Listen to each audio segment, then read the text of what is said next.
No,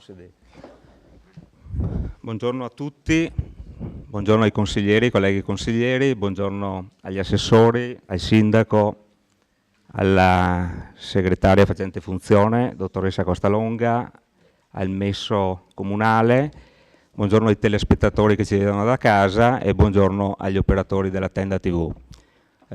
Iniziamo oggi il secondo consiglio comunale di questa consigliatura, sabato 13 luglio 2019. Chiedo al segretario di fare l'appello. Miatto Antonio, Bagliana Mirella, Casagrande Andrea, Da Reggian Antonio, De Antoni Giulio, De Bastiani Alessandro, De Nardi Barbara, Dus Marco, assente giustificato, Gomiero Maurizio, Pagotto Alberto, Parella Roberto, Rasera Gianni, Rosset Mario, Salezze Silvia, Sant'Antonio Paolo, presente. Tonon Roberto, Varaschin Gianni.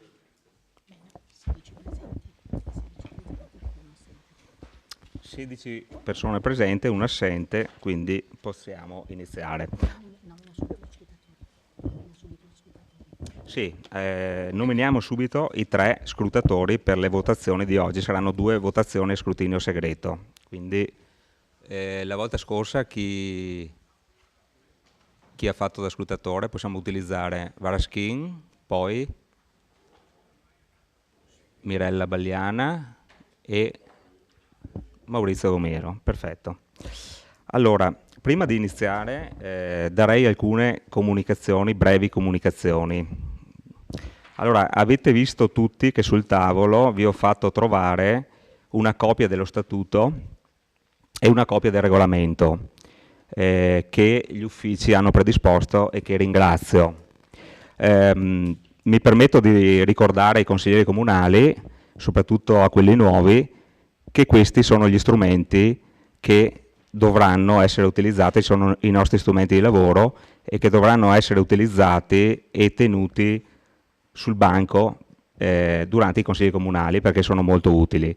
Quindi non solo ai nuovi, anche a quelli un po' più anziani che magari ogni tanto possono anche rileggerlo, quindi sono gli strumenti che disciplinano e regolano i lavori dell'aula consiliare, quindi sono molto importanti. Seconda comunicazione, ho convocato questo consiglio in via del tutto eccezionale il sabato mattina, quindi prima della seduta ordinaria che dovrebbe essere stata verso fine luglio, prima di fine luglio, che è quella relativa al bilancio. Ho deciso di fare questo su sollecito di 2 consiglieri comunali di minoranza, De Bastiani e Mirella Bagliana, che mi hanno scritto personalmente sulla opportunità di convocare velocemente le commissioni, e questo sarà il primo ordine del giorno, per fare in modo che queste commissioni possano lavorare già da subito. Ho letto la comunicazione di De Bastiani e di Bagliana e direi che francamente l'ho accolta con favore perché sono anch'io, condivido esattamente quello che loro hanno scritto, ovvero che sono preoccupati per alcune problematiche relative alla città di Vittorio Veneto e in particolar modo la problematica relativa all'uscita del traforo, su cui bisogna fare un po' di chiarezza. Ne hanno parlato molto i giornali, diciamo, le scorse settimane e quindi ho preso la palla al balzo e ho convocato subito questo consiglio comunale per fare in modo che le commissioni che saranno, diciamo, convocate già la prossima settimana dal sottoscritto, quindi per la prima convocazione, possano lavorare su questo argomento che è veramente critico per la città prima delle ferie estive, ovvero già nella seconda parte del mese di luglio. Così, altrimenti, se fosse stata inserita nel Consiglio Comunale, diciamo quello di fine luglio, avremmo perso tutto il mese di agosto e saremmo andati abbondantemente a settembre. Quindi ho condiviso pienamente questa richiesta e l'ho fatta mia, fatta propria. Ecco il motivo della convocazione di questo Consiglio Comunale di sabato, che nelle mie intenzioni deve essere solamente una cosa, un'eccezione. Bene, gli scrutatori li abbiamo fatti, passiamo alla prima domanda di attualità, che è arrivata all'ufficio protocollo dal consigliere Gianni Rasera. Consigliere, ha 5 minuti per o leggere o illustrare questa domanda di attualità. Grazie.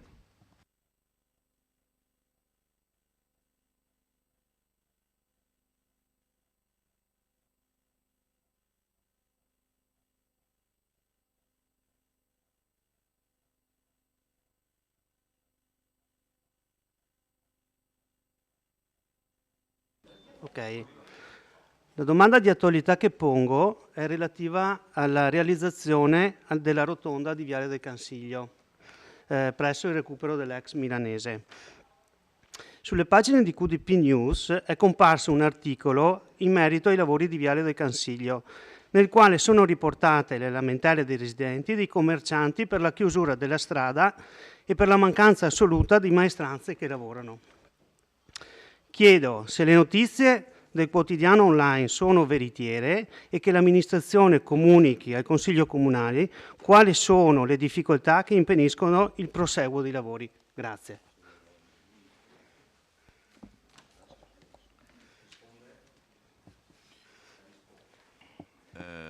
Rispondo io con il sindaco, specificando che la problematica da lei segnalata c'è e la stanno seguendo attualmente per il patrimonio e i lavori pubblici l'assessore Antiga e l'assessore Fasan. Quindi lascerei la parola all'assessore Antiga per la risposta vera e propria.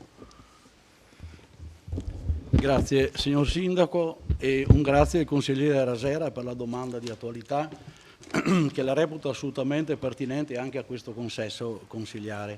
Credo infatti che sia il posto vocato per questo genere di domande perché va a incidere su una viabilità cittadina importante che è la via del Cansiglio. La rotonda e Viale del Cansiglio non è, secondo me, questa rotonda riconducibile a un'opera pubblica, né tantomeno di interesse pubblico, perché ancorché realizzata in un sedime interamente comunale, stiamo parlando di sedime stradale occupando anche parte della pista ciclabile, è stata autorizzata, vista una delibera di giunta, a fronte della richiesta di privati, interamente finanziata dagli stessi, unicamente a servizio delle attività commerciali che si stanno realizzando presso l'area di proprietà milanese. Penso poi che la non partecipazione economica a questa opera ci sia la prova da parte del Comune che non è dimostrato in nessun modo l'interesse pubblico, tanto che non si è pensato nemmeno di finanziarlo per €1 a scomputo. La Celante Fornanini è una strada di scorrimento veloce, con flussi di traffico importanti. Nel 2014, se non ricordo male, erano 17.000, sicuramente in aumento, quando col secondo stralcio augurato da tutti del traforo di Sant'Augusta diventerà poi il tracciato nuovo della statale 51. Ma veniamo al punto. Ricordo che nello stesso giorno dell'accettazione della carica di assessore, eravamo l'11 di giugno, chiedendo agli uffici a che punto stava l'iter autorizzativi per la rotonda dell'ex milanese, ci veniva confermato che era tutto autorizzato ed emessa anche l'ordinanza della polizia locale per la chiusura della strada per l'inizio dei lavori. Da subito l'assessore Fasan, e il sindaco Miatto si recano nel cantiere in via del Cansiglio e in prima istanza evidenziano che i lavori sono iniziati nella pista ciclopedonale e che la stessa si stava riducendo da 6 metri a 2 metri. Sentiti sul posto i responsabili del cantiere e telefonicamente i privati interessati, si è subito chiesto un incontro per avere contezza del progetto e chiarimenti sulla consistente riduzione della pista ciclopedonale, riscontrato poi una non corrispondenza tra il progetto e lo stato di fatto proprio in corrispondenza della pista ciclopedonale.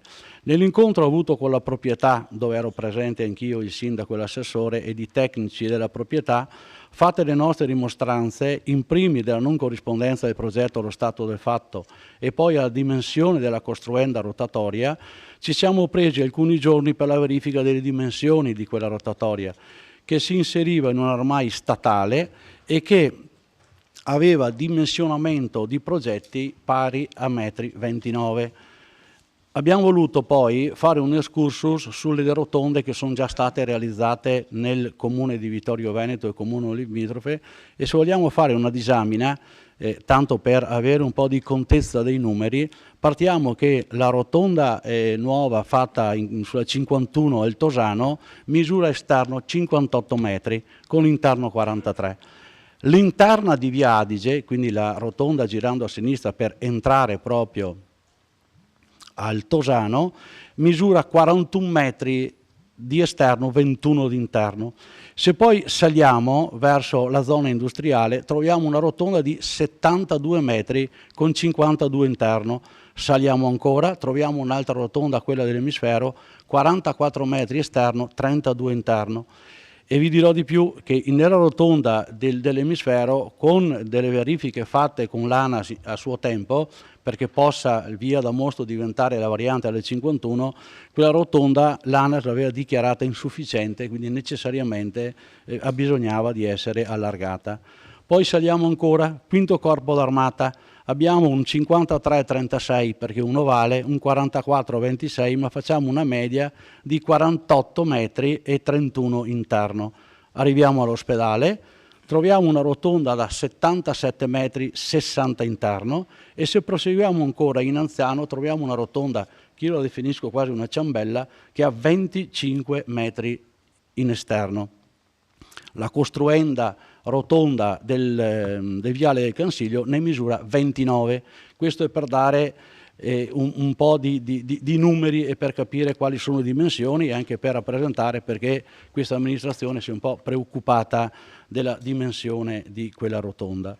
Nel successivo poi lunedì 17, senza alcun preavviso devo dire, in forza di permessi giustificati dalle penali per non rispetto della cronoprogramma, iniziano poi i lavori sulla costruenda rotonda. Ci siamo precipitati, perché il termine corretto credo sia precipitati sul posto, e nonostante la nostra cortesa richiesta di sospendere i lavori come ragionevolmente avevamo già convenuto in prima istanza, continuarono i lavori e quindi si chiude la strada. Tavolo veloce di confronto con la proprietà dove, ribadendo le nostre sicure perplessità sulla congruità dell'opera e nei discorsi fatti, percepiamo che la misura massima di quella rotonda, ancorché poi giustificata dai flussi di traffico che sono tutti da vedere, era stata così composta perché la precedente amministrazione l'aveva autorizzata assolutamente corrispondente con la sede stradale e con la pista ciclopedonale, senza invadere per mezzo metro aree verdi o aree private che necessariamente dovevano contare poi di una variante, quindi con tempi assolutamente più lunghi. Abbiamo subito confermato ai proprietari e ai progettisti che le aree a disposizione per fare una rotonda più congrua non erano quelle del sedime stradale ma la pista ciclopedonale, ma ci si poteva allargare e non di poco senza incorrere in una variante ma con un passaggio in consiglio comunale. Abbiamo avuto nota dalla proprietà che stanno lavorando su un nuovo progetto con un'occupazione stradale, extrastradale, di oltre 1000 metri quadrati. Siamo pronti a sederci a un tavolo per migliorare quella rotonda in quel posto, che è in salita, in prossimità di una curva, progettata di 29 metri come ingombro massimo, consapevole che se fosse concertata con l'amministrazione in maniera secondo me più seria e ponderata non veniva assolutamente fatta là, ma magari in corrispondenza del via Luigino De Nadai, con una bretellina interna di collegamento al sito e se non ricordo male questa era anche la posizione del consigliere Dus in allora che si aveva espresso nell'opera, ma ormai stiamo parlando di un'opera autorizzata in altra sede e quindi cerchiamo di migliorare se si può quello che si può. L'amministrazione al momento si dichiara fiduciosa di un buon esito di questi incontri, nei quali si dovrà risultare un miglioramento e quel miglioramento sarà un miglioramento dell'insieme, quindi sia per la città che per le attività commerciali.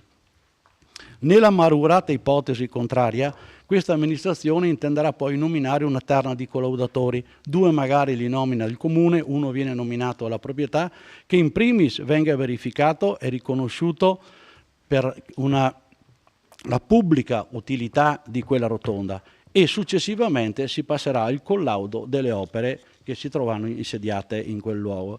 Io credo di essere stato esauriente e grazie.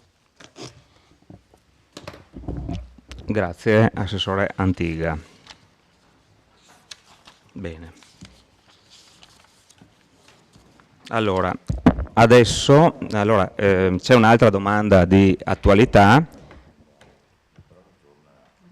No. Allora, c'è un'altra domanda di attualità. Abbiamo discusso del consigliere Roberto Tonon, che è giunta ieri sera alle 18:11. Abbiamo discusso ampiamente all'interno della conferenza di capigruppo. Abbiamo deciso di accettare questa domanda di attualità che verte sullo stesso tema ma ha richieste leggermente differenti. Adesso io non lo so se da ieri sera il collega assessore l'ha vista stamattina perché doveva essere per aspetti tecnici un po' ridiretta dai vari uffici, ma non c'è stato tempo, se è in grado di rispondere, altrimenti la metteremo nel prossimo Consiglio Comunale che sarà fra una decina di giorni. Grazie. Se devo essere sincero, l'ho appena vista adesso e letta così. Se nella mia risposta siamo stati esaurienti, bene, altrimenti la analizzerò, al prossimo Consiglio Comunale sicuramente puntualmente le sarà risposto. Grazie. Bene.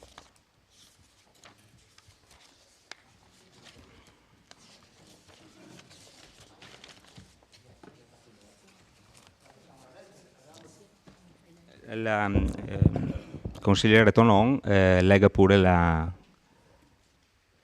domanda di attualità. Grazie.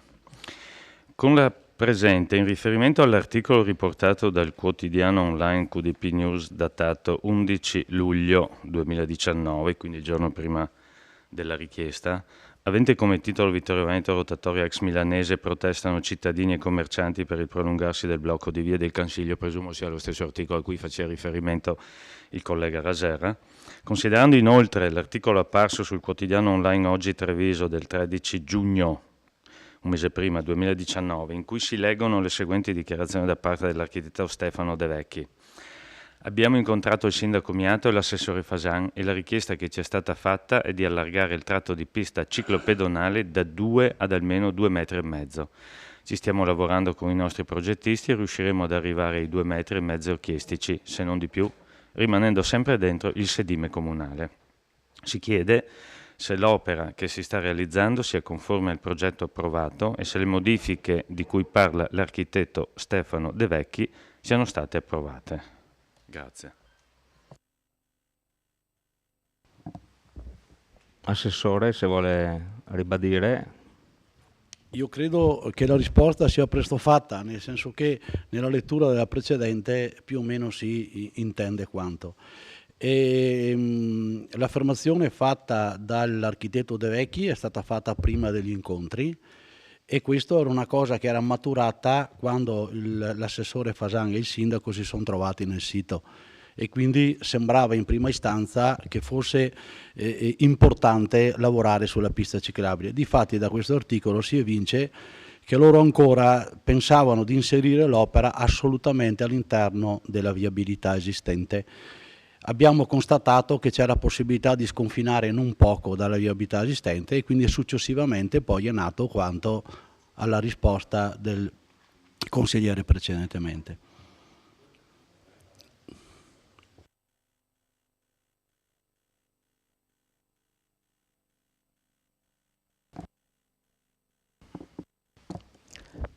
consigliere Tonon può rispondere se si dichiara soddisfatto o meno della risposta. Sì, grazie. Chiedo di avere, così confronto esattamente quello che ho chiesto con quello che ha detto l'assessore Antiga, se posso avere copia scritta della sua risposta che ha dato oggi. Grazie.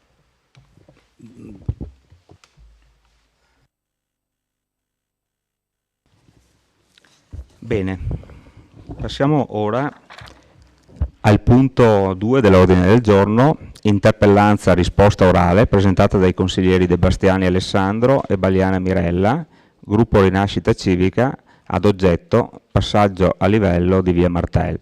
Prego consigliere De Bastiani di illustrare o leggere la propria interpellanza a 5 minuti di tempo, grazie.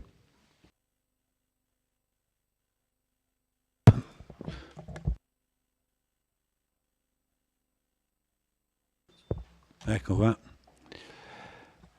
Intanto volevo ringraziare il Presidente per aver accolto il nostro sollecito a accelerare la costituzione delle commissioni consigliari che sono fondamentali per lo svolgimento dell'attività amministrativa. E passo alla lettura della nostra interrogazione, che riguarda il passaggio a livello di via Martel, di cui si è discusso, abbiamo letto recentemente e abbondantemente sui giornali. La Giunta, con delibera numero 200 del novembre 2018, ha approvato lo schema di convenzione acquisito al protocollo nel novembre 2018, così come trasmesso da Rete Ferroviaria Italiana. Tale schema prevede, tra l'altro, la soppressione del passaggio a livello di via Martel, senza necessità di eseguire opere sostitutive. Questo è virgolettato. La chiusura del passaggio a livello comporta l'interruzione del transito all'altezza della ferrovia, con la conseguente divisione di via Martel in 2 tronconi. Risulta evidente, anche dalla lettura della Convenzione, che la soppressione del passaggio a livello viene realizzata ad esclusivo vantaggio di RFI, virgolettato, quindi lo dichiarano, riducendo la necessità manutentive e le soggezioni ferroviarie dovute a guasti agli impianti di chiusura, mentre comporterà notevoli disagi per la cittadinanza, e questo mi sembra sia evidente a tutti. Con questa delibera la Giunta ha dato mandato al dirigente dell'area politica al territorio di sottoscrivere la Convenzione senza averla preventivamente sottoposta al voto del Consiglio Comunale. Noi riteniamo che tale decisione sia di esclusiva competenza del Consiglio Comunale, poiché la Convenzione prevede che dopo la soppressione del passaggio a livello si procederà alla volturazione catastale a favore di RFI dell'area costituente l'attuale attraversamento a raso. Poiché la voltura del tratto di strada comunale può avvenire solo dopo un atto di vendita, di cessione o di alienazione, a norma dell'articolo 42 della legge 267 dell'agosto 2000, tale atto deve essere deliberato dal Consiglio Comunale. Si ritiene inoltre che l'interruzione di via Martel determini una variante alla viabilità prevista dall'attuale PRG e pertanto anche tale variante è soggetta, secondo noi, all'approvazione del Consiglio Comunale. Pertanto chiediamo al signor Sindaco se condivide la nostra convinzione che la chiusura di via Martel comporterà un serio disagio alla cittadinanza e in particolar modo ai residenti di Ceneda Bassa, se conviene che nessun vantaggio ne avrà la città mentre solo RFI potrà avere dei benefici, se la convenzione è stata sottoscritta dal dirigente e in quale data, e se intende, se sottoporrà al voto del Consiglio Comunale l'eventuale alienazione a favore di RFI del tratto di strada comunale. L'interpellanza è firmata da Mirella Bagliana e del sottoscritto. Grazie. Grazie consigliere, la parola al sindaco. Effettivamente il problema sollevato dai consiglieri De Bastiani e Bagliana l'abbiamo vissuto in questa prima fase dell'amministrazione come un problema abbastanza importante per la città. Per cui se devo rispondere alle vostre domande,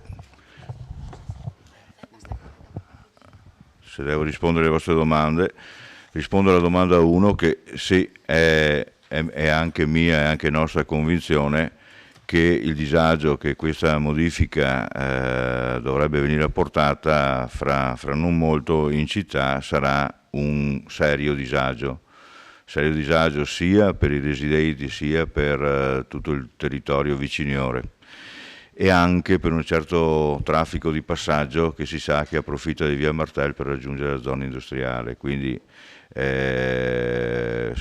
hanno detto che è quasi di 1 migliaio di auto il numero di passaggi quotidiani su quel passaggio a livello, quindi possiamo tutti immaginare il disagio che la sua chiusura comporterebbe. Al punto 2 mi si chiede se i vantaggi di questa modifica sono soltanto di Ferrovie o anche un pubblico vantaggio. No, io penso che la chiusura, cioè il tratto Conegliano-Vittorio Veneto, sappiamo tutti, è pieno di passaggi a livello. Importantissimo per la città è il fatto che venga elettrificata la linea, ma non credo che la chiusura o non chiusura di un singolo passaggio a livello sia fattore esiziale per il completamento dell'elettrificazione e quindi penso che il vantaggio sia esclusivamente di Ferrovie, declinato in questo modo. La convenzione è stata sottoscritta il 23 gennaio del 2019. Ho qui copia del contratto che, se i consiglieri vogliono, posso anche cedere. E se sottoporrò al Consiglio Comunale il voto per l'allineazione in favore di Ferrovie del tratto di sedime stradale comprendente il passaggio a livello, certamente sì, è compito del Consiglio Comunale trattare questi argomenti, quindi è chiaro che si passerà in Consiglio Comunale. Con purtroppo una notazione. Mi hanno fatto notare che il passaggio di quel tratto di sedime stradale a Ferrovie dello Stato comunque non è determinante la chiusura del passaggio a livello, cioè il passaggio a livello può essere chiuso anche senza la cessione di quel tratto di sedime. È chiaro che non cedendolo su quel sedime ci sarà poi responsabilità e cura e manutentiva da parte del comune se non venisse ceduto. Quindi la risposta è chiaro che si passerà in Consiglio Comunale, non che questo sia un fattore che determinerà la chiusura o no del passaggio a livello. Purtroppo è così.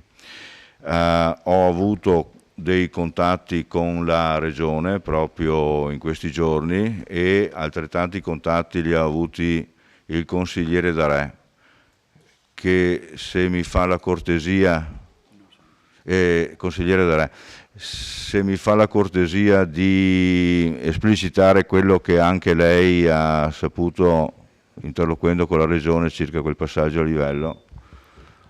Va bene, buongiorno a tutti. Condivido pienamente le preoccupazioni della chiusura di via Martel, tanto è vero che diciamo, per noi è stata in Consiglio Comunale, come consiglieri comunali non eravamo al corrente di questa operazione, che giustamente era competenza della Giunta.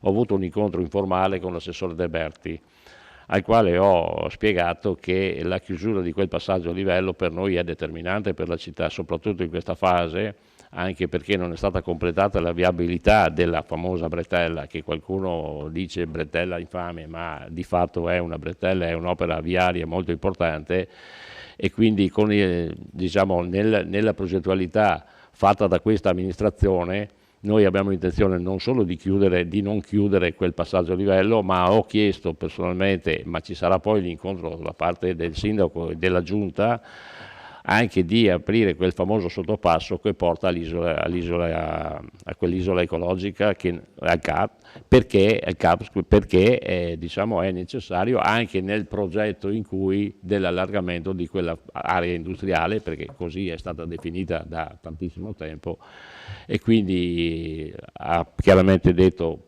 attende diciamo, l'incontro da parte dell'amministrazione vittoriese con l'assessore De Berti, appunto per risolvere questo problema, ma anche per completare diciamo, tutta quell'opera viaria che in zona industriale manca da tanto tempo. Insomma, ecco, penso che questo sia qualcosa da studiare in tempi abbastanza stretti e brevi, ma la prima cosa è quella di non chiudere quel passaggio a livello.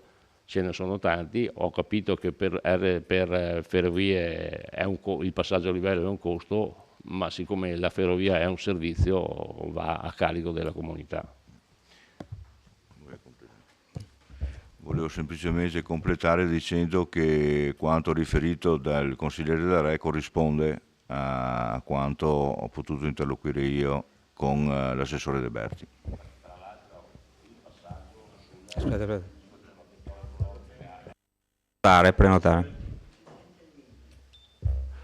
Tra l'altro il progetto del passaggio nella piazzola ecologica, quel sottopasso è nei progetti vecchi del Comune di Vittorio Veneto, vecchissimi, quindi... Grazie al consigliere D'Arè, grazie al signor Sindaco. Ora passo la parola al consigliere De Bastiani per che possa esprimere se è stato soddisfatto dalla risposta o meno, e ricordo, così facciamo un po' di scuola a tutti i consiglieri, che la risposta può durare entro i 3 minuti, così facciamo un po' di memoria. Grazie.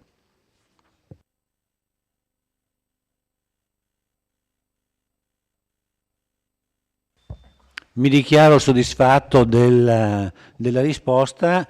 Mi fa piacere che avremo modo di riparlarne, perché non riesco a cogliere l'ultima informazione che ci ha dato il sindaco, cioè sul fatto che se dovesse rimanere di proprietà del comune, diciamo, e della città, non vedo perché un terzo possa operare su una proprietà altrui senza l'autorizzazione di costoro. E quindi, siccome a mio avviso la città, la cittadinanza, e penso anche tutto il Consiglio Comunale è contrario alla chiusura di quel passaggio a livello, non vedo come può RFI non tener conto di questo.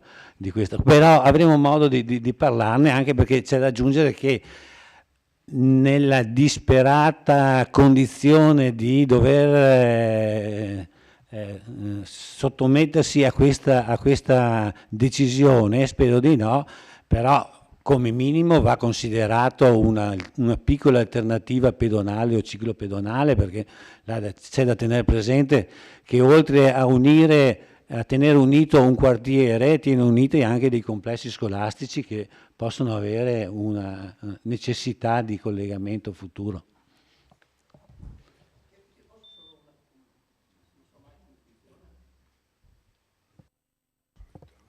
La parola al consigliere De Antoni.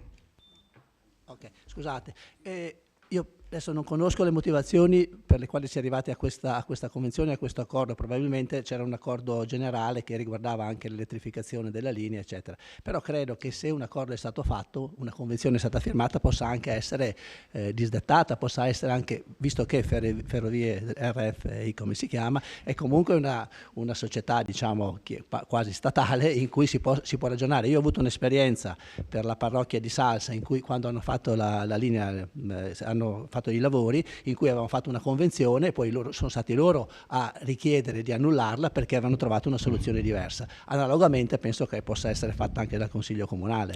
Grazie. Consigliere, le ho lasciato la parola in via del tutto eccezionale perché è neofita del ruolo, però la risposta aspetterebbe solamente al consigliere che ha fatto l'interpellanza, quindi prossima volta, grazie. Passiamo ora al punto numero 3, dell'ordine del giorno, nomina componenti delle commissioni consigliari permanenti. Allora, qua, breve premessa, si vanno a nominare le 3 commissioni consigliari che si sono ridotte a 3, prima erano 4, con un lavoro, diciamo così, sul regolamento fatto nella precedente consigliatura.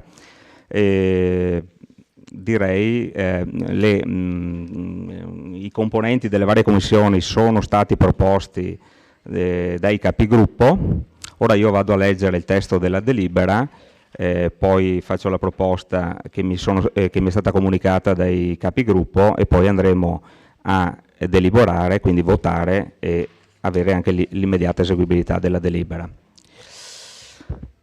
Premesso che a seguito delle elezioni amministrative del 26 maggio 2019 sono stati eletti il sindaco e il consiglio comunale per il quinquennio 2019-2024, che l'articolo 26,1 del vigente statuto comunale prevede che per il migliore esercizio delle funzioni il Consiglio comunale si avvalga delle commissioni costituite nel proprio seno con criterio proporzionale su designazione dei capigruppo consigliari, che lo statuto rinvia ad apposito regolamento la disciplina per la nomina e il funzionamento delle commissioni consigliari permanenti, che l'articolo 9 del regolamento sull'organizzazione e sul funzionamento del Consiglio Comunale e delle commissioni consigliari, di seguito regolamento, aggiornato con deliberazione consigliare numero 11 del 27/4/2017, in vigore dal 16/6/2017, ha individuato le seguenti commissioni permanenti, attribuendo a ciascuna specifiche competenze.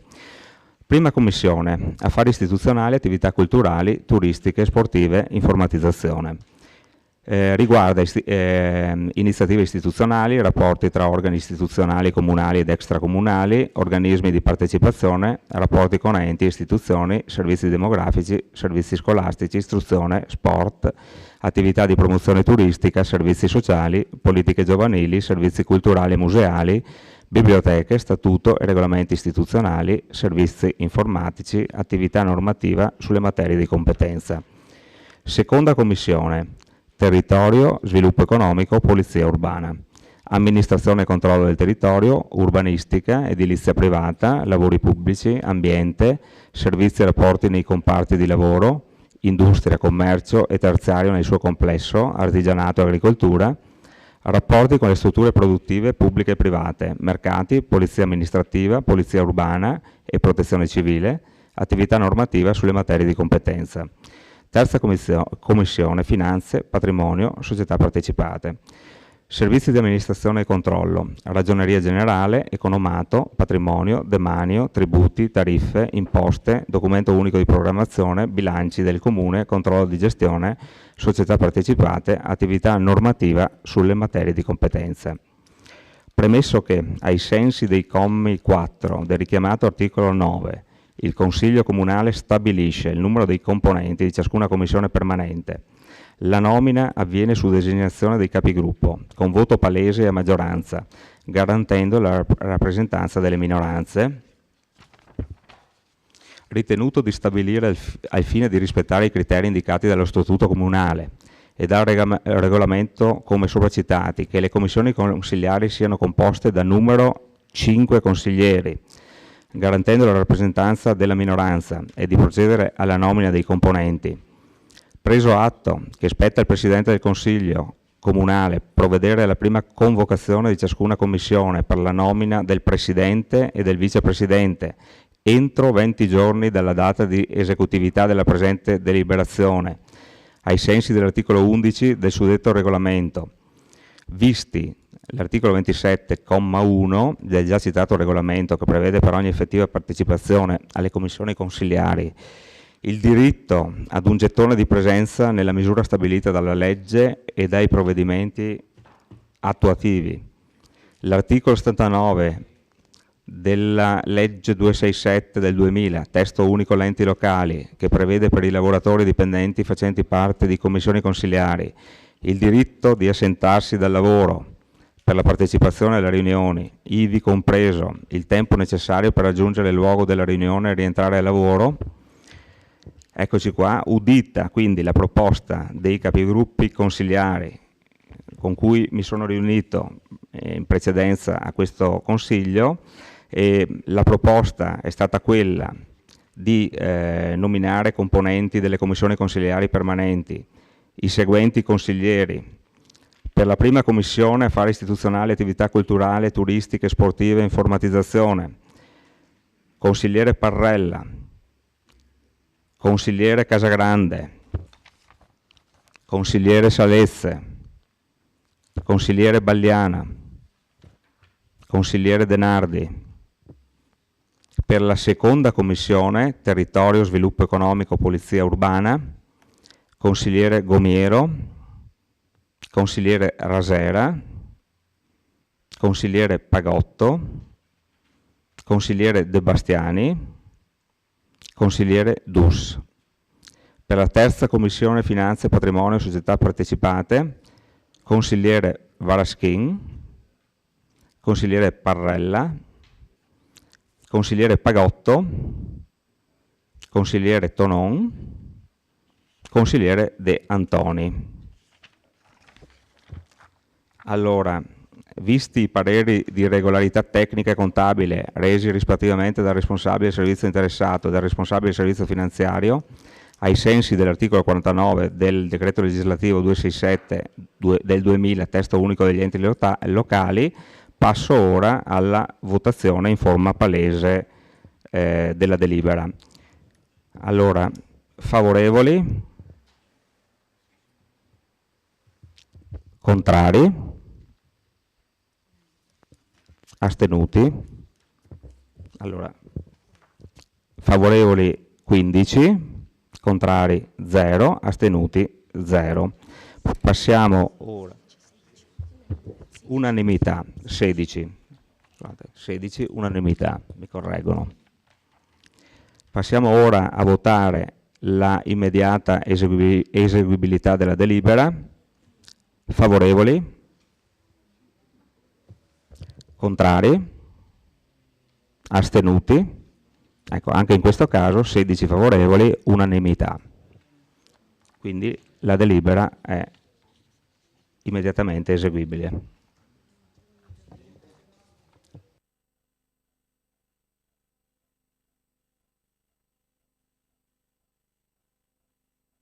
Abbiamo notato un intervento.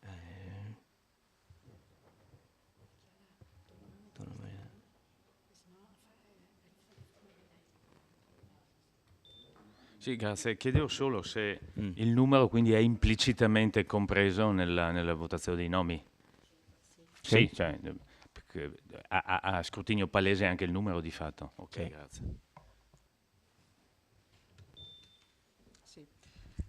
Buongiorno, chiedo scusa, intervengo anche se forse non è attinente proprio all'ordine del giorno. Relativamente, visto che stiamo componendo le commissioni ordinarie, volevo chiedere se il Consiglio o i consiglieri abbiano pensato anche di istituire una commissione straordinaria, quella che c'era già alla fine nella precedente legislatura, relativa all'ex Carnielli, al comparto ex Carnielli. Capisco che non è all'ordine del giorno di questo oggi, però magari la metto così in premessa, se magari possiamo valutare, visto che l'area è ancora interessata da criticità che sono ancora evidenti e quindi non è stato più realizzato alcuna opera in fase di esecuzione, e quindi la pongo all'attenzione del Consiglio. Grazie. Sì, rispondo subito, anche se questo è un argomento, sarà uno dei prossimi argomenti dell'ordine del giorno, e quindi sarà prevista anche la commissione ex Carnielli. Grazie.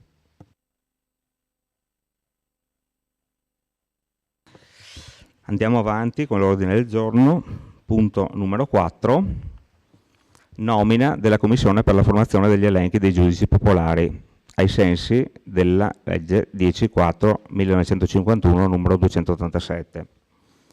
Allora, questa sarà una votazione a scrutinio segreto, quindi avviso i consiglieri. Premesso che l'articolo 13 della legge 10/4/51, numero 287, ad oggetto il riordinamento dei giudici di assise, così prevede che in ogni comune della Repubblica sono formati a cura di una commissione composta dal sindaco o solo da un suo rappresentante e da 2 consiglieri comunali, 2 distinti elenchi dei cittadini residenti nel territorio del comune, in possesso dei requisiti indicati rispettivamente agli articoli 9 e 10 della presente legge per l'esercizio delle funzioni di giudice popolare delle Corti di Assise e nelle Corti di Assise d'appello. L'articolo 21 della citata legge prevede l'aggiornamento dei detti elenchi ogni secondo anno dei successivi bienni a partire dal 1953, a cura della medesima commissione, considerato che il Consiglio Comunale è stato recentemente rinnovato in seguito alle consultazioni elettorali del 26 maggio 2019, per cui è venuta a scadere la Commissione Comunale nominata con propria deliberazione numero 17 del 28/6/2014, ritenuto pertanto necessario procedere alla nomina di 2 consiglieri comunali che unitamente al sindaco o a un suo rappresentante compongono la predetta commissione. Allora, direi di distribuire le schede per la votazione e non partecipa alla votazione il sindaco.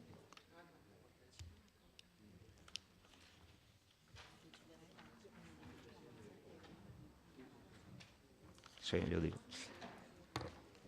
Quindi qua si eleggono 2 consiglieri, uno di maggioranza e uno di minoranza. Grazie.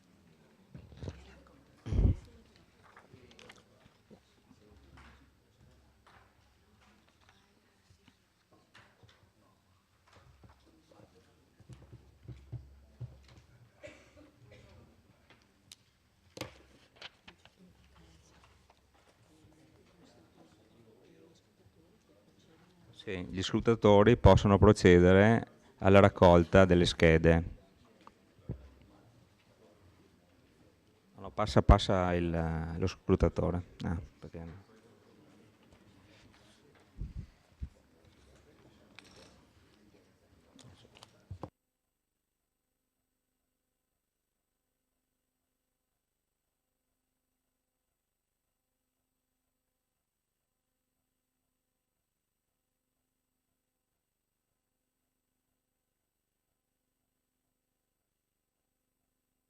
Bene, i consiglieri scrutatori possono procedere allo scrutinio.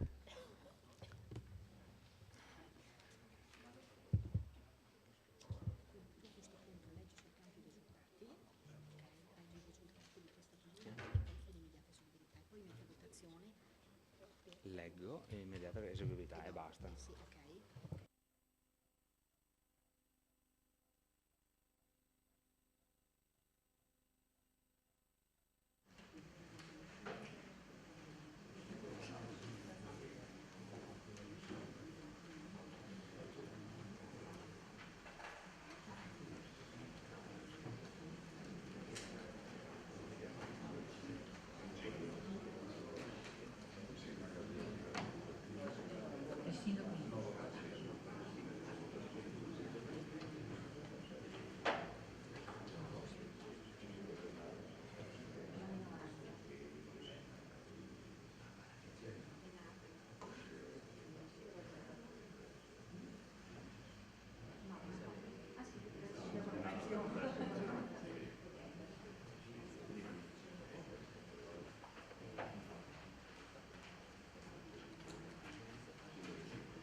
Allora, hanno ricevuto voti 10 il consigliere Rasera, voti 5 il consigliere Denardi, schede bianche 0, schede nulle 0 e quindi, visto l'esito della votazione, si delibera di nominare membri della Commissione Comunale per la formazione degli elenchi dei cittadini in possesso dei requisiti per l'esercizio delle funzioni di giudice popolare delle Corti di Assise e nelle Corti di Assise di Appello, i signori consiglieri comunali, Rasera per la maggioranza e Denardi per la minoranza. Mettiamo subito in voto l'immediata eseguibilità della delibera. Favorevoli?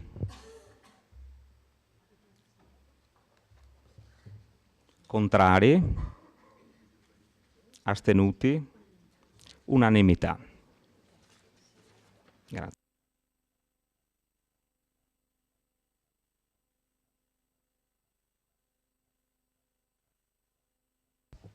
Passiamo ora alla nomina dei punto numero 5 dell'ordine del giorno, nomina dei rappresentanti del Comune in seno al Consiglio dell'Unione Montana delle Prealpi Trevigiane. Anche questa ci sarà una votazione a scrutinio segreto, dove andremo ad eleggere anche qui un membro della maggioranza e un membro della minoranza. Premesso che con legge regionale del Veneto 28/9/2012, numero 40, norme in materia di unione montane, la Regione ha inteso trasformare le attuali comunità montane in unione di comuni, finalizzate all'esercizio associato delle funzioni dei servizi dei comuni montani e parzialmente montani, che con delibera Giunta regionale Veneto numero 771 del 21/5/2013 è stato approvato il primo stralcio del piano di riordino per la rideterminazione degli ambiti territoriali delle unioni montane, che con decreto Giunta regionale Veneto, delibera Giunta regionale Veneto numero 101 dell'11 febbraio 2014, la Giunta regionale, dando attuazione al secondo stralcio del piano di riordino, ha ridefinito l'ambito territoriale della comunità montana delle Prealpi Trevigiane, includendo il comune di Vittorio Veneto e i comuni di... A posto? Andiamo avanti? Vi risparmio? Va bene. Allora invito il messo a distribuire nuovamente le schede per la votazione segreta.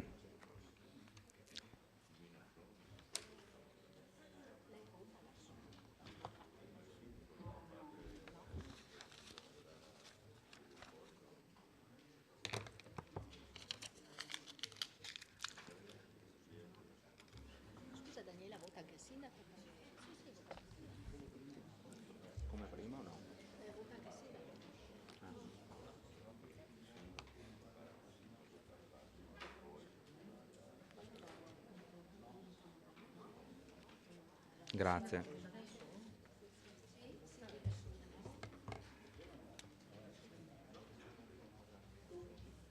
Qua quindi cambiano i numeri? Sì, ai 16.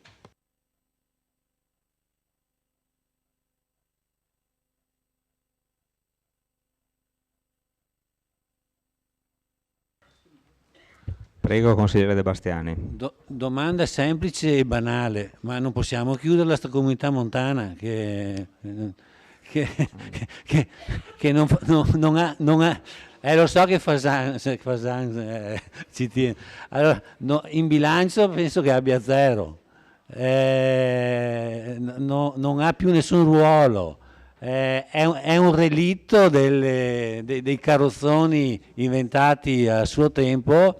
Io sarei per fare tutti quanti scheda bianca e chiudiamola, tanto non serve a niente. Posso rispondere io Sì. Alessandro? Velocissimamente, sì, lo so che tu sei contrario alla comunità montana, infatti hai dato anche le dimissioni perché le ritenevi inutili. Forse non la conoscevi tanto bene, perché io ho fatto 20 anni lì, anche come vicepresidente, e ti dico che per territorio abbiamo portato un sacco di soldi che altrimenti le amministrazioni locali non avrebbero avuto. Tu sai che la montagna non produce voti, pertanto bisogna trovare una formula che potrebbe essere la comunità montana per investire sulle montagne e sui disagi provocati anche agli abitanti della montagna. Pertanto a mio parere vanno rafforzate e non chiuse.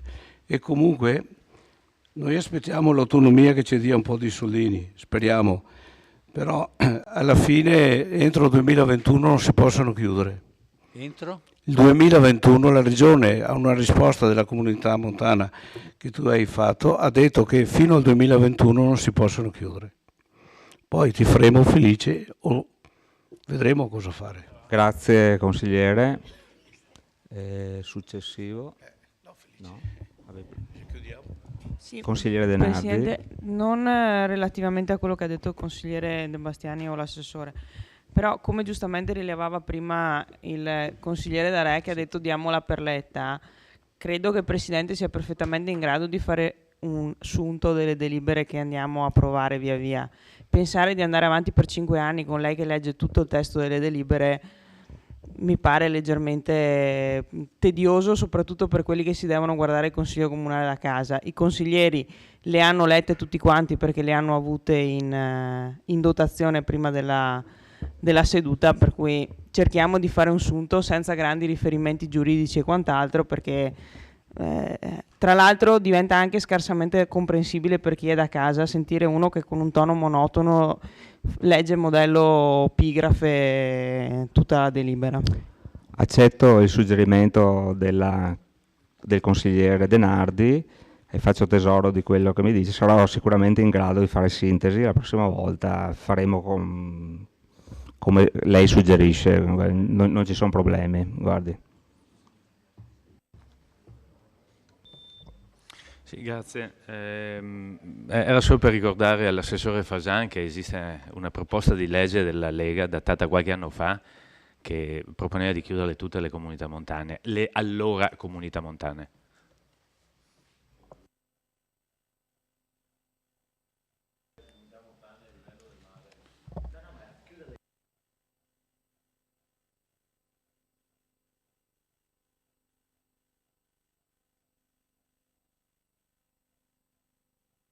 Scusate un attimo, devo passare la parola al consigliere De Bastiani. Velocissimo. No, volevo replicare a quanto detto dall'assessore Fasan. Io non ho messo e non metto in dubbio del valore che hanno avuto le comunità montane e di quanto hanno fatto e l'importanza che hanno avuto. Constato che da quando ci sono io su questi banchi, da 10 anni, praticamente sono state esautorate da qualsiasi ruolo e quindi mi sembrano così dei cadaveri che insomma o vanno risuscitati come dice lei, però allora è necessario veramente ridare un ruolo a questa istituzione, ma tenerla così in queste condizioni mi sembra un controsenso. Posso rispondere? Basta, andiamo avanti. Allora, siccome andiamo avanti con lo scrutinio, con lo spoglio,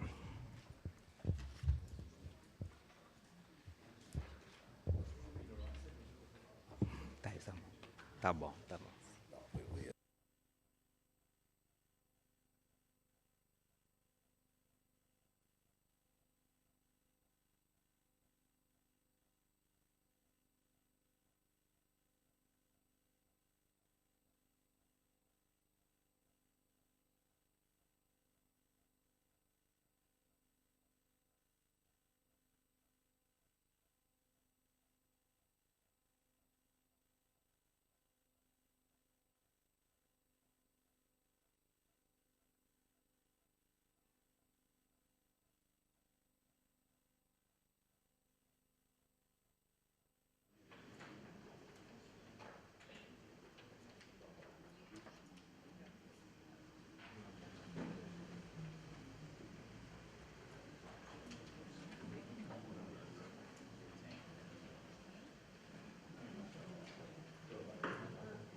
Allora, hanno ottenuto voti Salezze, 11 voti, e Dus Marco, 4 voti, una scheda bianca.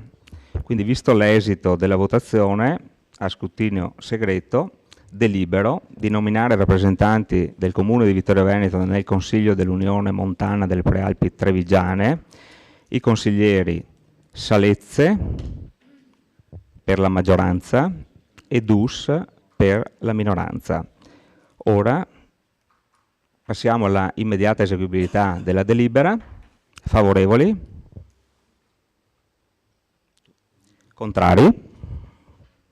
Astenuti? Unanimità.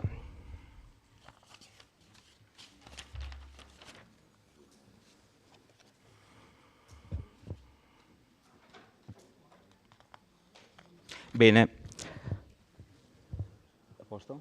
Passiamo al punto numero 6 dell'ordine del giorno, Comitato di gestione dell'asilo nido comunale, elezione di 3 rappresentanti. Qua raccolgo subito la segnalazione della consigliera De Nardi e dimostro subito che sono in grado di fare sintesi, perché qua si tratta di sostanzialmente avere 3 nomi esterni al Consiglio Comunale di 3 persone che saranno membri del Comitato di gestione dell'asilo nido comunale.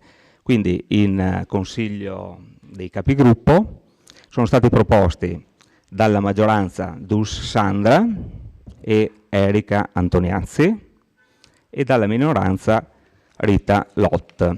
Quindi passiamo, quindi la delibera ci dice di votare in buona sostanza per questi candidati. Allora, favorevoli, contrari, astenuti, unanimità. Votiamo l'immediata eseguibilità della delibera. Favorevoli, contrari e astenuti. Bene, andata anche questa.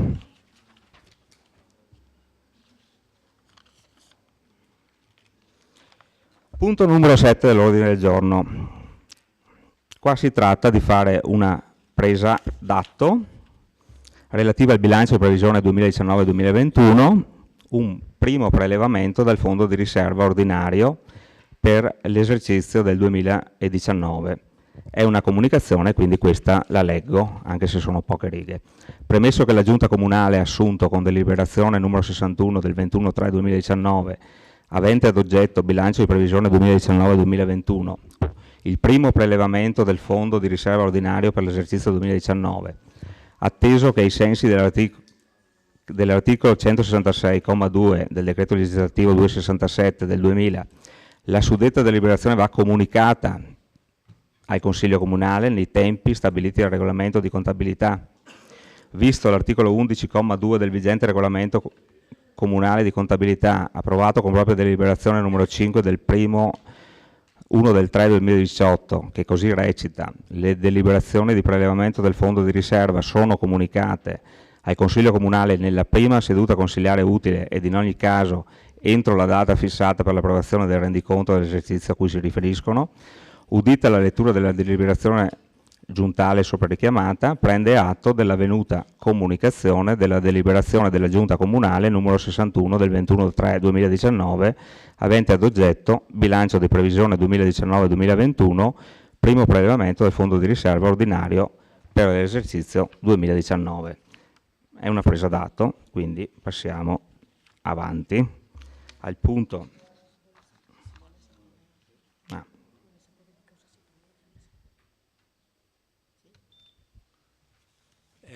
Sì, non Prego, era il caso di quantificare il prelevamento, visto che sì, stiamo parlando la cifra del prelevamento. Va bene, non dobbiamo votarla, prendiamo dato, ma per sapere se è 1 euro o se sono 30 milioni di euro, non lo so. Passo la parola alla... Forse era il caso anche di scriverlo nella delibera. Allora passo la parola all'assessore Posocco, assessore bilancio. Grazie Presidente. Allora, consigliere De Bastiani, la delibera, c'è una delibera di giunta che è la numero 61 del 21/3/2019, poi gliela passo, in cui siamo stati condannati a pagare 6.500 euro di spese processuali, ne avevamo 6.000 a disposizione, quindi abbiamo aggiunto questi 500 euro attinti dal fondo di riserva. Ecco. Quindi, ecco. Grazie.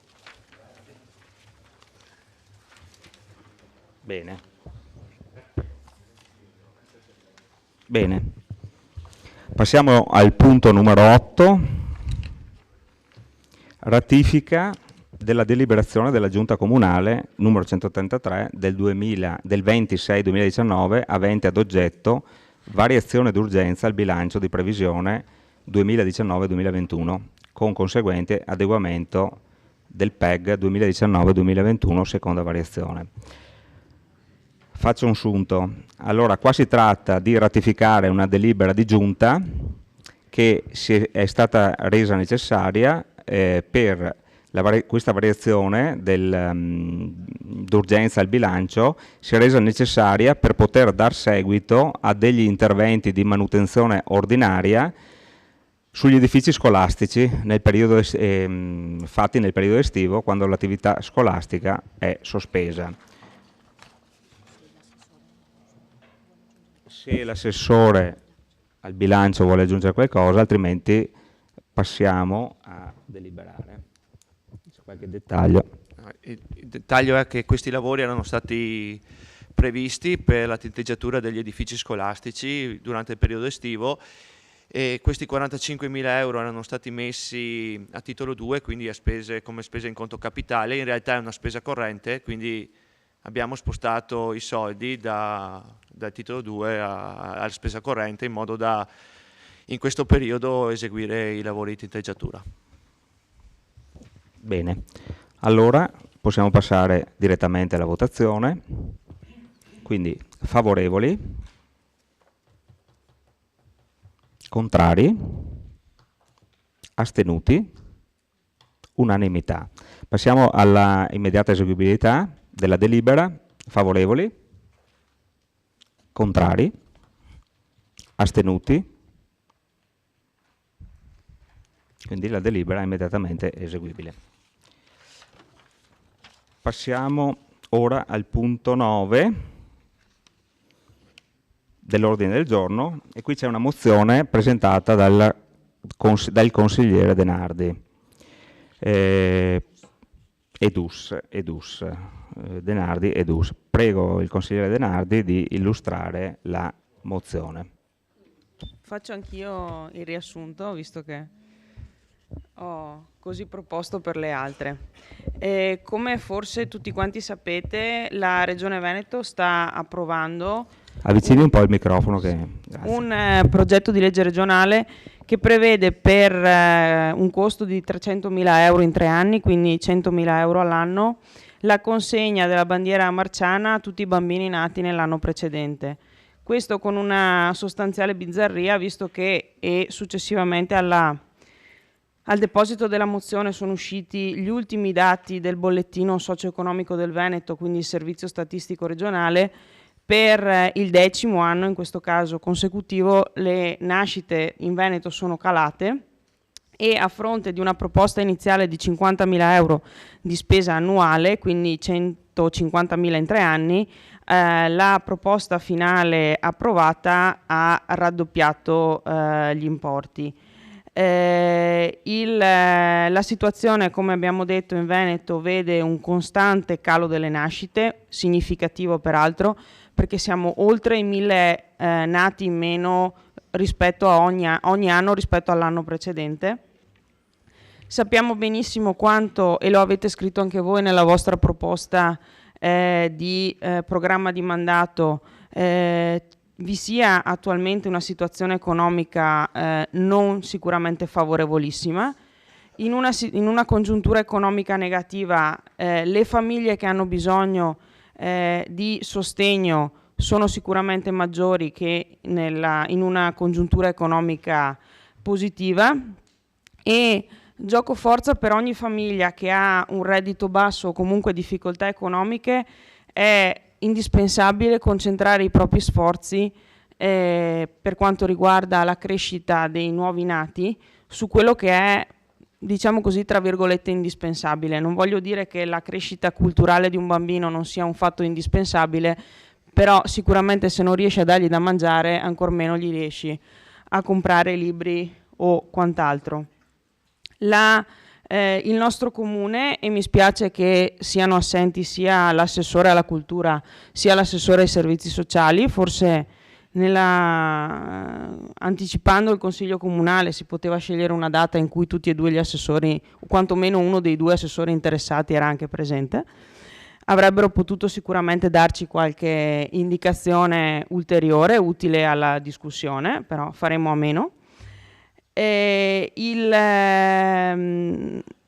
nostro comune è impegnato da anni attraverso le biblioteche comunali e l'asilo nido comunale nel portare avanti un progetto che si chiama, che sono quelli appunti Nati per leggere, che ha la funzione di sviluppare la lettura e comunque la cultura nei bambini dalla nascita, in alcuni casi addirittura nella fase prima della nascita, nel grembo materno, fino ai 6 anni. È un progetto nazionale che ha ormai una ventina d'anni e per il quale il Comune di Vittorio Veneto negli scorsi mesi ha anche ottenuto dei premi e dei riconoscimenti. In Italia sappiamo che l'alfabetizzazione primaria è quasi al 100%, ha uno dei dati più alti d'Europa. In compenso però l'analfabetismo funzionale, cioè l'incapacità di aggiornare le proprie conoscenze e capacità di lettura, scrittura e comprensione, è la più alta di fatto dell'Unione Europea. In Europa è penultima il livello di analfabetismo funzionale, è il penultimo al rovescio. Peggio di noi sta messa solo la Turchia, mentre in Unione Europea siamo i più bassi in assoluto. Prima che qualcuno faccia riferimento ai professoroni e ai buonisti, l'analfabetismo funzionale è un concetto che l'OCSE ha sviluppato ancora negli anni '80, quindi non è una cosa nata negli ultimi anni o negli ultimi mesi. Sviluppare la lettura e la passione per la cultura fin dai primissimi anni di vita significa fare in modo che quando questi bambini diventeranno più grandi avranno lo stimolo e le capacità per continuare a formarsi e continuare a istruirsi, e questo è uno dei pochissimi modi che abbiamo per ridurre il tasso di analfabetismo funzionale. Tenete presente che il progetto Nati per leggere è sostenuto non solo dal nostro comune e dalla regione, ma è sostenuto anche dall'ULSS. Il comune di Vittorio Veneto in particolare ha un protocollo di intesa con l'ULSS in quanto capofila di tutto il sistema bibliotecario del Vittoriese, che conta 27 biblioteche diffuse in 22 comuni. Bene, la nostra proposta è che questi soldi, che sono parecchi, sono 300.000 euro che vengono dalla regione trasferiti da altri capitoli di bilancio ai capitoli di bilancio della cultura, siano utilizzati effettivamente per questo scopo e quindi vadano a essere distribuiti tra i comuni e i sistemi bibliotecari della regione attraverso finalizzati a progetti che aiutino le famiglie meno abbienti a poter lavorare in collaborazione con i servizi sociali e i sistemi bibliotecari, appunto per implementare questo progetto, quello di Nati per leggere, specificamente lavorando con le persone meno abbienti. Chi ha avuto a che fare con i servizi sociali sa che purtroppo le persone che sono più in difficoltà più difficilmente accedono sembra un paradosso ma è la realtà, più difficilmente spontaneamente accedono a servizi, a potenzialità di questo tipo, per cui bisogna creare progetti mirati anzitutto a intercettare il bisogno e successivamente a appunto coinvolgere queste famiglie e soddisfare i loro bisogni. Non è certo, a mio avviso, regalando a dei bambini una bandiera della Regione Veneto che facciamo loro un favore, perché se un bambino non è in grado e la sua famiglia di capire nemmeno che cosa gli viene dato, è semplicemente un oggetto privo di valore. Questo non significa che abbiamo disprezzo o poco amore per la bandiera del Veneto, anzi, insomma, io personalmente sapete benissimo che essendo iscritta all'Associazione Lagunari Truppe Anfibie sono la prima che ha il legame con la bandiera di San Marco e la bandiera di Venezia e della regione. Lagunari Truppe Anfibie. Se avete visto il raduno dell'anno scorso non c'erano altro che bandiere di San Marco in giro. E quindi questa è la richiesta. Grazie della sintesi. Ora, siccome è una mozione, è prevista la discussione. Ricordo sempre le prime volte, scusate se sono un po' così ricordo queste cose che forse alle persone non interessano, se sono un po' scolastico. Ci sono 7 minuti per il primo giro di interventi, 5 minuti per l'eventuale secondo giro e poi 3 minuti per la dichiarazione di voto. Aperta la discussione.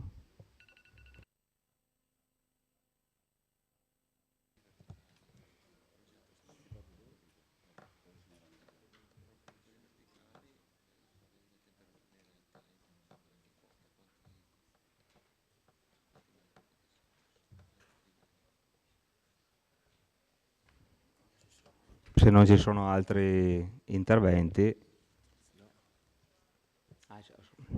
non avevo visto il... Prima?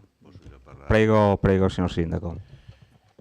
Sì, ho letto l'intera mozione e mi sto chiedendo che nesso ci sia fra una regione che decide prima di stanziare €1,20 per ogni nato, per i nati di 3 anni, per distribuire un simbolo che ha finalità esclusivamente per accrescere il senso di appartenenza e che comportava appunto la spesa di €1,20, forse si sono sbagliati e hanno corretto poi mettendo €2,40 per ogni nato per fare questa operazione, con tutta la bellissima visione che il consigliere Denardi ci ha esposto relativamente a un'educazione alla lettura e alla cultura in senso generale tramite le biblioteche con cifre assolutamente irrisorie che hanno esclusivamente la finalità simbolica di distribuire un qualcosa che,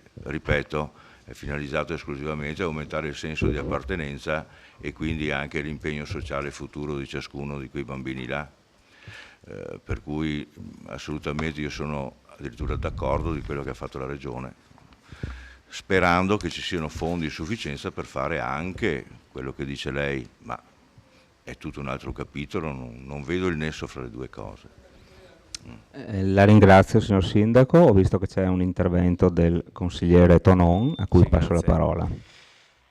Beh, il nesso c'è, a parer mio, signor Sindaco, perché il capitolo è quello della cultura, cioè anche l'acquisto delle bandiere e la distribuzione di questo gadget, di questo, come si chiamarlo, di questo simbolo, è all'interno del capitolo cultura. Ora, durante il centenario la città è stata volutamente luogo simbolico, è stato ripetutamente addobbata con i nostri simboli. In questo caso però la proposta è quella di rottare in ambito che noi riteniamo più aderenti a quelle che sono le esigenze dei nuovi cittadini della nostra regione. Ricordo, tanto per dire, il titolo della fiera che si svolge da quasi 20 anni dei piccoli e medi editori, più libri, più liberi. Non credo sia un titolo messo a caso. La bandiera va bene dopo, quando uno ha anche la capacità di capire che significato ha la bandiera. Il neonato non ha nessuna capacità di capire qual è la bandiera e sarebbe opportuno prima educarlo a fare in modo che, e credo che la cultura, credo che la storia da questo punto di vista sia davvero magistra vitae, nel senso che tanti e troppi sono i casi, non da noi per fortuna, nei decenni e nei secoli passati in cui i libri venivano bruciati perché erano simbolo e sinonimo di libertà. Credo che una regione che invece stanziasse dei soldi per acquisto di libri per le nostre biblioteche, soprattutto per i giovani, darebbe un segno non solo di maturità e di intelligenza, ma anche di visione di futuro. Grazie, consigliere Tonon. Ci sono altri interventi? Si prenoti. Schiacci un po' di più.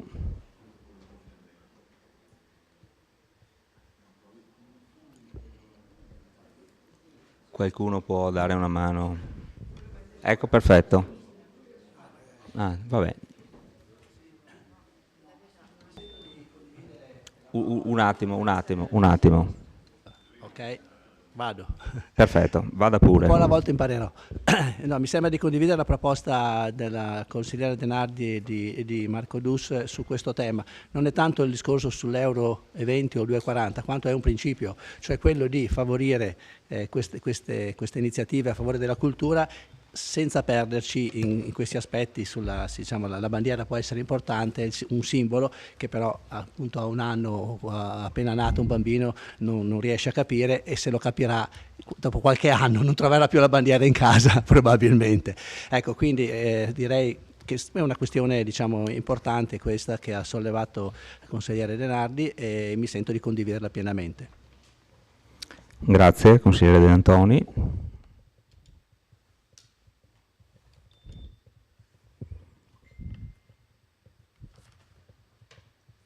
Qualche altro intervento? Consigliere Denardi. Sì, signor Sindaco, come il consigliere Tonò ricordava, l'anno scorso bandiere a Vittorio Veneto ne abbiamo viste tante. Le posso assicurare che 90 centesimi sono più che sufficienti per comprare una bandiera.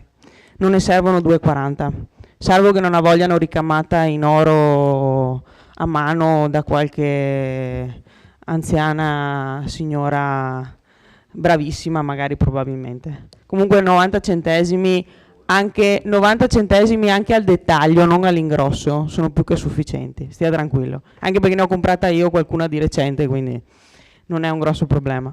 Prendo atto, al di là del fatto che dimostra di non sapere quanto costa una bandiera, quindi mi viene il sospetto che sia tanto che non ne compra una, che neanche italiana, che sta palesemente dicendo che non vuole chiedere alla Regione dei soldi per il nostro sistema bibliotecario. Prendo atto del fatto che, essendo solo lei presente, parla anche per il suo assessore ai servizi sociali e per il suo assessore alla cultura, e quindi interpreto che la giunta di Vittorio Veneto, rappresentata da lei, sta dicendo che non vuole andare a chiedere soldi per la città di Vittorio Veneto. Grazie, consigliere Denardi. Consigliere Darè, prego. Voglio ricordare che questa è una proposta di legge della Regione, se passa l'ente Regione è un ente superiore e quindi non si prende atto della legge superiore. E quindi no, non serve. Se passa come legge della Regione, i comuni la applicano. Tengo a precisare che si possono comprare bandiere a 90 centesimi, strazze, e si possono comprare bandiere magari fatte bene. Grazie.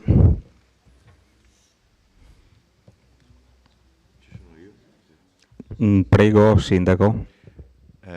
Sì, appunto, anch'io la penso come il consigliere Darè relativamente alla qualità commerciale delle merci. Seconda cosa, ripeto, non vedo il nesso diretto come fa lei fra questa operazione e richiedere finanziamenti di tutt'altro tipo. Bene, se non ci sono più interventi io passerei direttamente alle dichiarazioni di voto, se qualcuno vuole farla, altrimenti passiamo subito alla votazione. Qualcuno si prenota per la dichiarazione di voto? Nessuno. Quindi a questo punto c'è? Ah. Ecco, consigliere Varaschin. Noi della lista Tony Miato, sindaco, siamo convinti che qualsiasi iniziativa atta a promuovere la nostra storia, la nostra identità, la nostra tradizione è benvenuta. Perciò esprimiamo voto contrario alla mozione della collega Denardi. Va bene.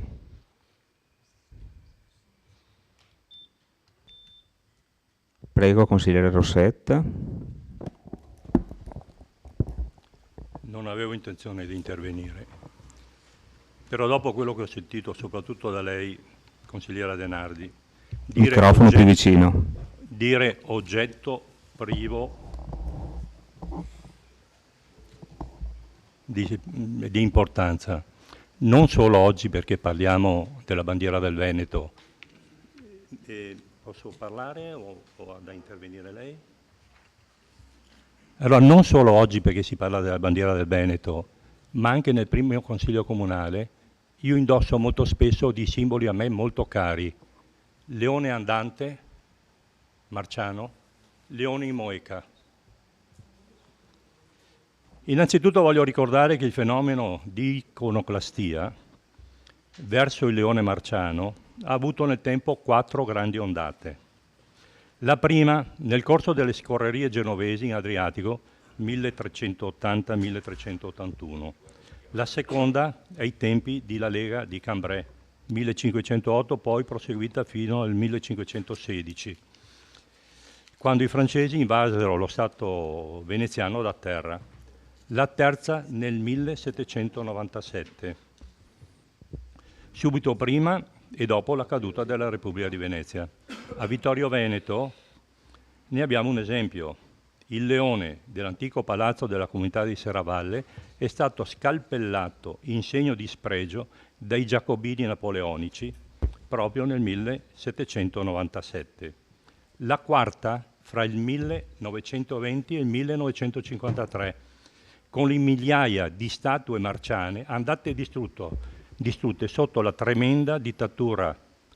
C'è chi la chiama nazionalista, chi c'è invece la chiama comunista di Tito.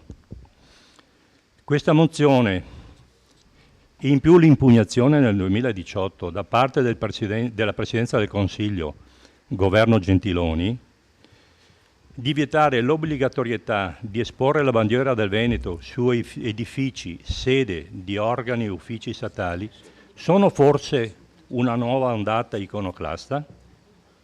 Questa vostra opposizione verso la bandiera del Veneto la definirei quasi leontoclastia.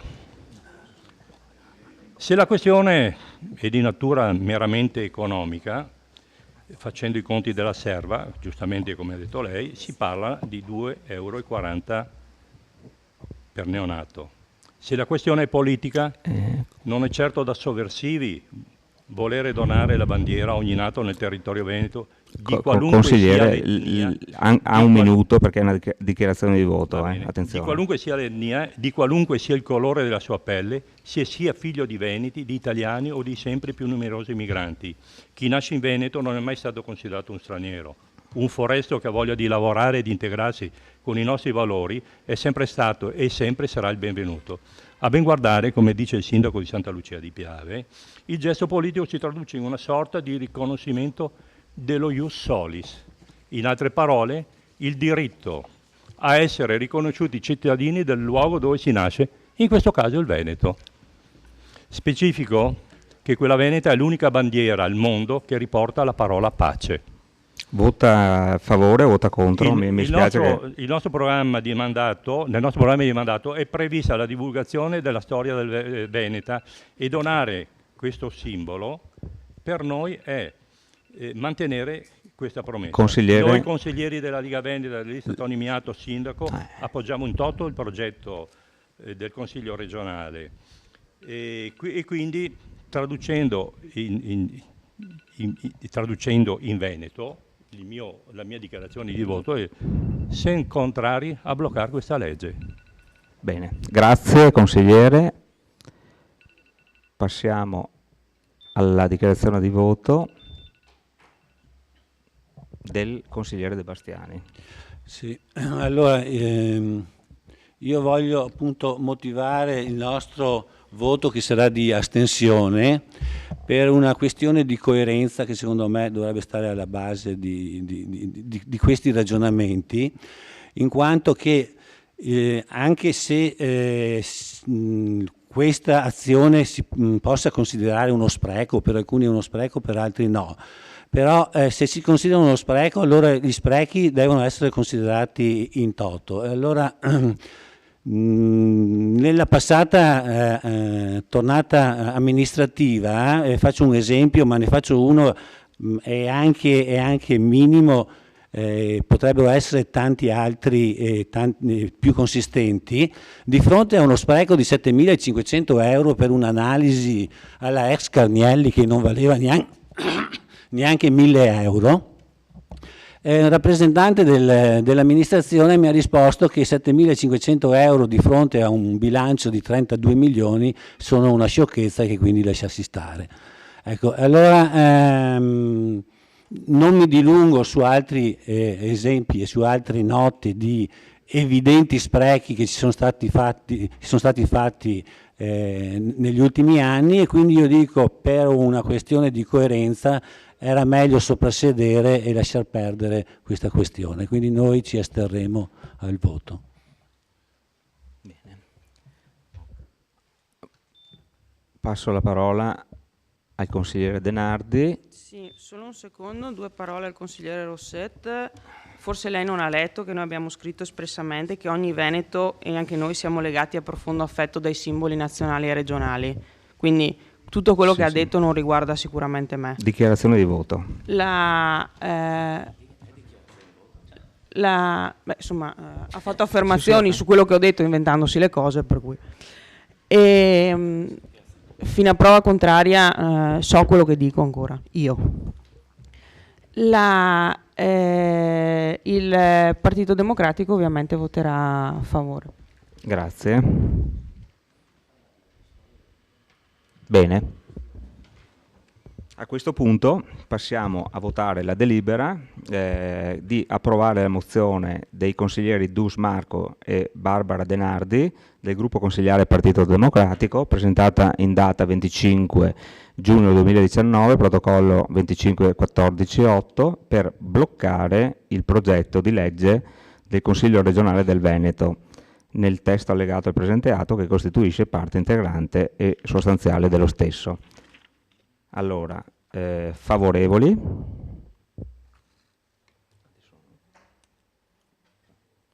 Contrari?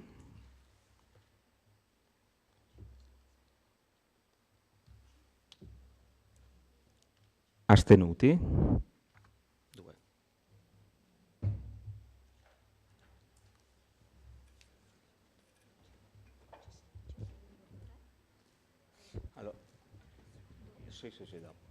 Allora, favorevoli 3, contrari 11 e astenuti 2.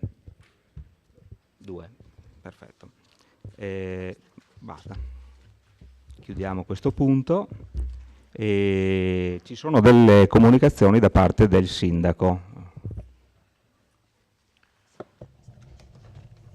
Grazie. 2 comunicazioni. La prima è relativa alla giornata di ieri, nella quale in città abbiamo visto una grande festa di sport, con una giornata meravigliosa, vista la partenza dell'8ª tappa del Giro in Rosa. È una manifestazione molto importante che ha avuto grande riscontro in città. Siamo stati fortunati per il tempo, abbiamo visto all'opera l'organizzazione del Giro, che è stata impeccabile. Abbiamo visto le nostre associazioni sportive, specificamente la Frare De Nardi, la cicloturistica Vittorio Veneto e la scuola di maratona, che si sono adoperate assieme all'organizzazione del Giro per raggiungere la perfezione, direi, nell'espletamento di quanto serviva per la bella giornata. Tantissimi bambini hanno fatto da coronamento all'evento, e quindi io oggi mi sento di ringraziare tutte le componenti che sono intervenute per la buona riuscita dell'evento. Ultima comunicazione, io vorrei che qua noi facessimo un grande applauso e un grande ringraziamento ad Antonella Scottà, che da sempre ci ha assistiti in questo Consiglio Comunale, e col suo lavoro il municipio è riconosciuto da tutti, e che fra una settimana ci lascerà definitivamente. Pensione? No. In pensione, ovviamente.